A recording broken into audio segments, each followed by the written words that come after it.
Welcome back to the Stephen Knight Show. Miss Parker, how's it going? Hey, happy Monday.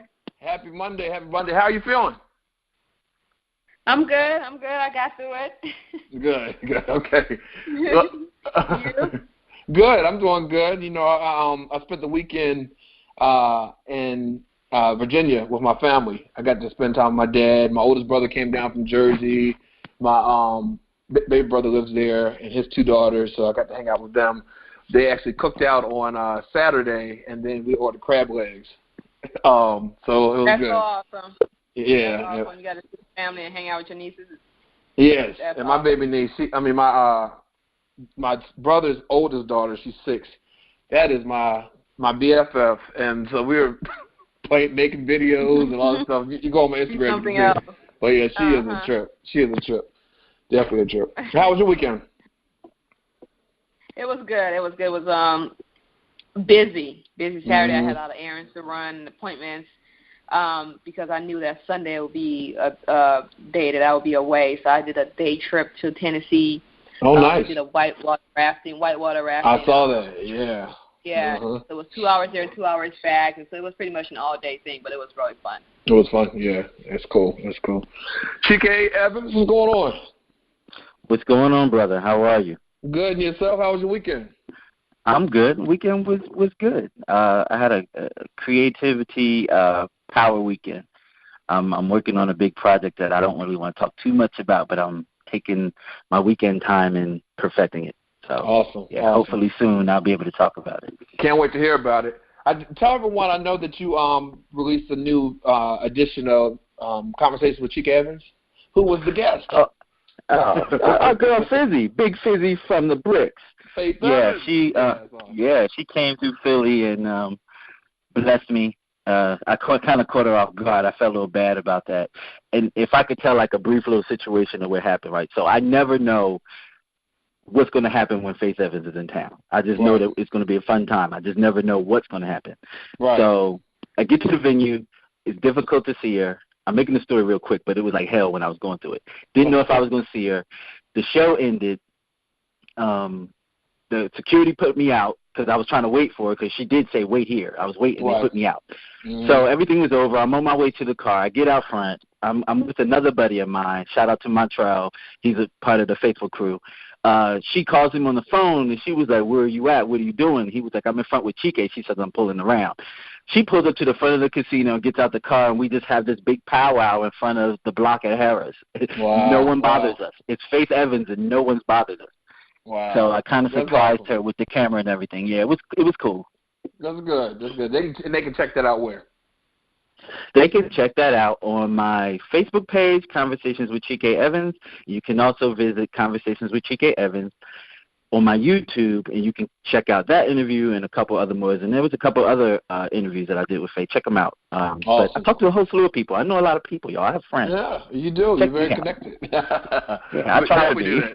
That's awesome. That is awesome. All right, well, the question of the day is, what did you learn what did your last relationship teach you about yourself? Who wants to go first?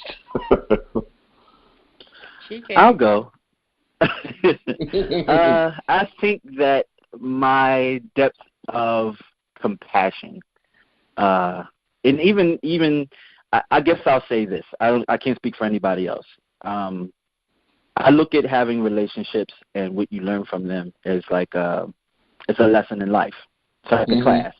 And when it's over, sometimes the information that you receive doesn't hit you right away. Right. But as you go through life and you start to utilize what you didn't think that you knew, but now you know what you know, it's different. Mm-hmm. So the lessons are taught, but it's not necessarily that you can actually see them for what their worth at the time. It's the experience, and it's somewhere inside of you. It's like ingrained, so you know it's there. Mm-hmm. So as you move on, you utilize those skills that you learned that you didn't know you learned. You know what I mean? Right. And mine is my compassion for love or for anything. I'm much deeper than what I thought I was. Okay. What about you, Ms. Parker? I mean, I wouldn't necessarily say my last relationship. I think when I think about relationships, I kind of think about all of my relationships, not just romantic, but friendships and family and things like that. I think that what recently have hit me is that I tend to believe people up front. Yeah. I tend to believe that people are genuine and that people have my best interest in mind, and I'm not more because I'm such a passionate and a compassionate person. I expect the same treatment that I would give people without thinking that they may not have that from me. And not to play the victim role, but I need to be more mindful of looking at people's actions instead of listening to their words. So that's what I'm going to work on moving forward. That a lot of times I take people at their word up front. If you say you're this person, I believe you until you show me otherwise. Right. But I know most people, you have to prove yourself to them first before. I'm not like that. When I meet people, I believe they are who they are and that they're a kind, nice, loving person until you show me otherwise. And at times that can be a bit troublesome for me because then I, get attached to somebody who is not really who they say they are. So I need to really be more mindful of, and this has hit me even more, I think, more in friendships than relationships. So I think I need to be more mindful of letting people show me their actions, like show me, how they feel about me through actions and not just through their words.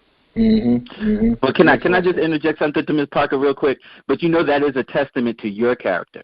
Your judging people or your acceptance of people is based off of your pure heart. Never change that, ever. Never change that. Yeah, no, I'm definitely going to try to remain myself because I do love that part about me that I am a compassionate person. But it's funny because I was thinking about I've had two people in my life recently that are close friends of mine, been friends for years, mentor friendships, things like that. And so when I realized they weren't who they were, it was almost like you went through the worst breakup possible because you have to completely take that person off their pedestal and then change how you look at them. So for me, it was a lot of resentment and disappointment. It was a lot of disappointment that turned to resentment, and then that resentment came across as anger. And that for me, for my soul, and for me moving forward and living a positive life, you can't continue with anger and resentment for somebody without trying to remedy that somehow. So I think for me moving forward, how I can do that is still remain who I am, but be mindful of making sure that people's actions matches their words and being mindful throughout the friendship.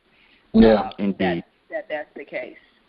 Indeed. I agree. And I'm like you. I believe people off of what they say and not always off what they do. And that's something I've had to work on. But I think what I've learned is knowing when to hold them and when to fold them, meaning that, put in the work, to make it work. But when it doesn't, don't just stay in it. You know what I mean? Let it go.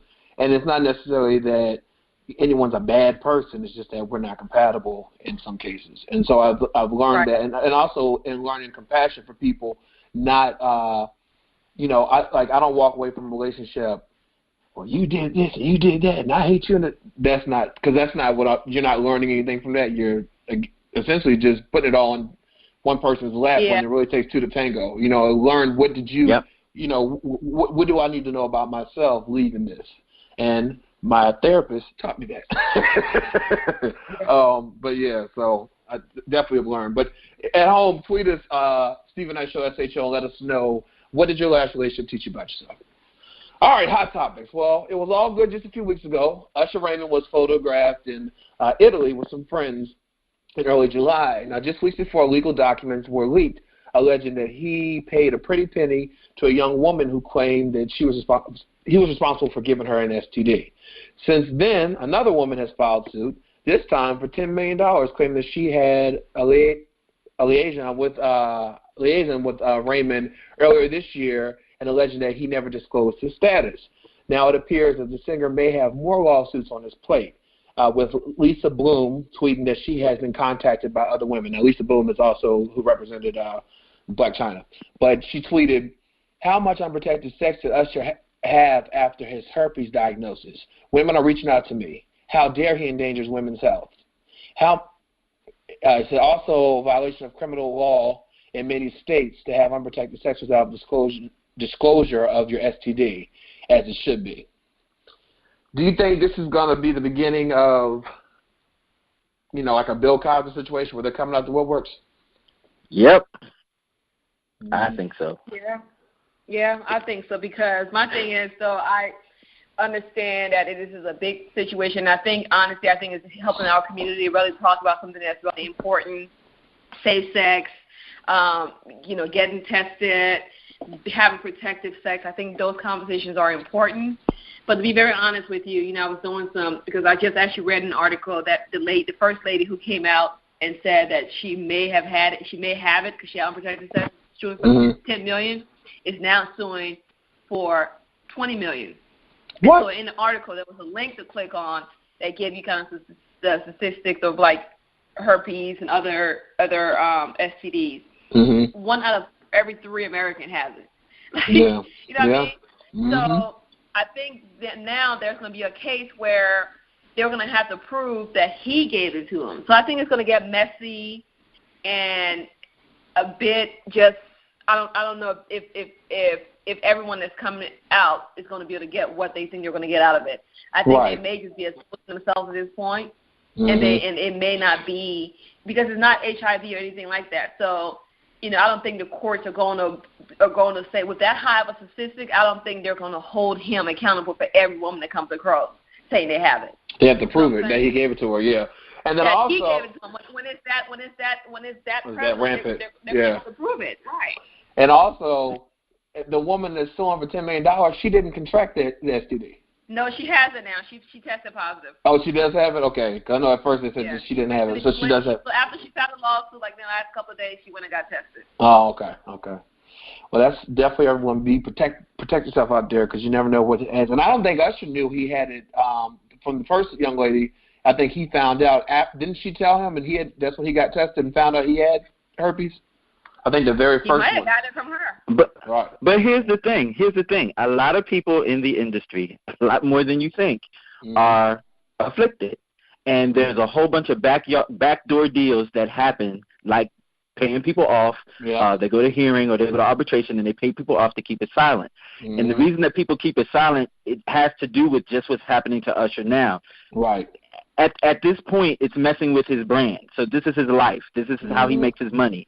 Usher is, so to speak, he is one of our black musical sex symbols. He has a role in our community. So now you're stripping this man, just like Bill Cosby's being stripped of his position in our community.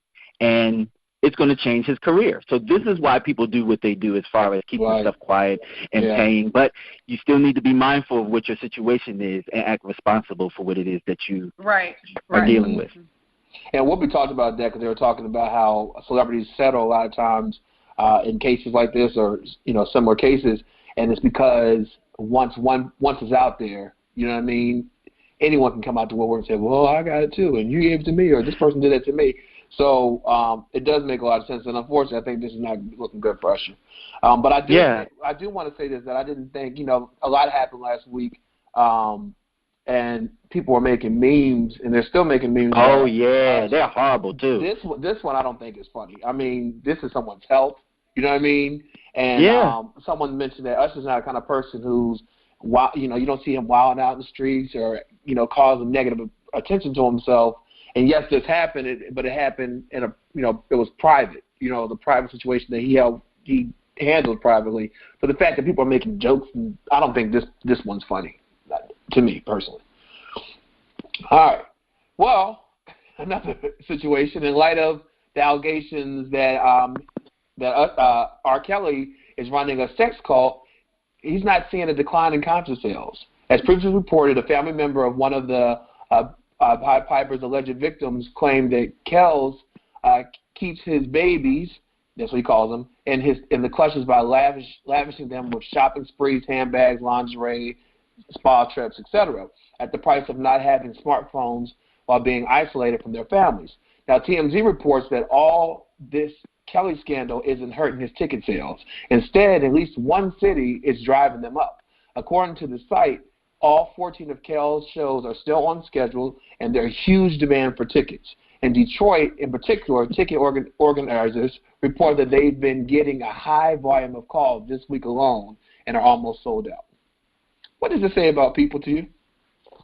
Well, listen, just like Trump, his poll ratings are way down, but he still has his core base of fans that follow and think that he speaks the doctrine.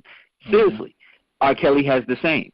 If you notice from that other situation with that other young woman who was in the video that he urinated on, his sales and his popularity dropped tremendously from that point to where it is now. It's just his core fans that are going to continue to be along with him, and he could do no wrong. It just happens.